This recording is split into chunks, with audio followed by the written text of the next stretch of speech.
یہ تو ذرا پوچھ لیں ان سے، وہ تو کہتے ہیں ہم نے گولی چلائی ہی نہیں ہے سرے سے. تو یہ اوپر سے کنکر جو ہے ابابیل نے مارے تھے کہ اتنے لوگ جو ہے زخمی ہوئے اور مرے، اور آپ کی سارے لوگوں نے دیکھا. اور متی اللہ جان نے جو کچھ خوسا صاحب، ایک طرف محسن نقوی صاحب اور گنڈا پور صاحب کی ملاقات ہوتی ہے، دوسری طرف 25 لوگوں کو سزا سنائی جاتی ہے.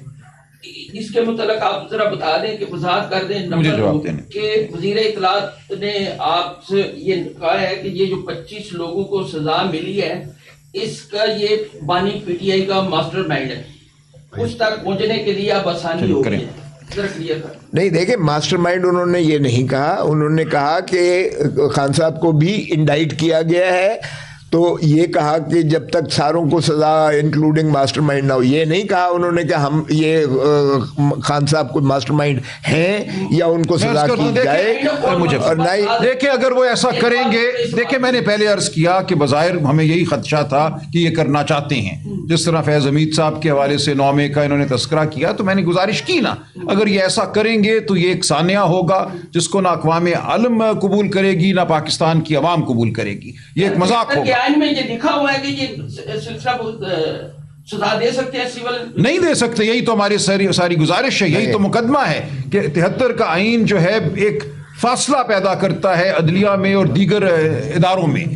جہاں ملٹری کورٹ بیٹھتی ہے وہاں ایک حاضر سروس افسر جو ہے، جو کہ ماتحت ایک ملازم ہے منسٹری آف ڈیفنس کا، وہ بیٹھتا ہے وہاں بطور جج.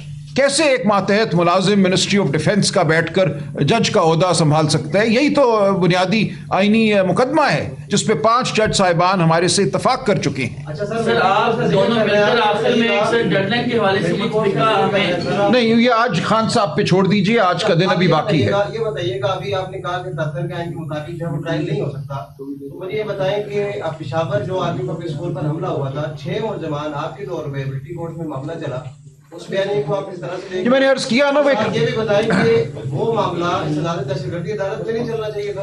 جی میں نے عرض کیا نا کہ اس وقت ایک آئینی ترمیم کی گئی تھی، اور دو آئینی مجھے عرض کرنے تھے. دیکھیں وہ ترامیم صرف پہلے 2 سال کے لیے ہوئی، پھر اس میں 2 سال کی توسیع کی گئی. 4 سال کے عرصے کے لیے آئین میں جواز پیدا کیا گیا تھا ملٹری عدالت کا. میں سمجھتا ہوں، میں نے گزارش کی کہ شاید اس وقت بھی یہ ٹھیک نہیں تھا، لیکن وہ ختم ہو چکی ہے ترمیم. اس ترمیم کی ایک مدت تھی، پہلے 2 سال اور پھر مزید 2 سال. وہ 4 سال کا عرصہ ختم ہو چکا ہے. اس وقت آئین میں کوئی جواز باقی نہیں ہے ملٹری ٹرائل کا سویلین کی.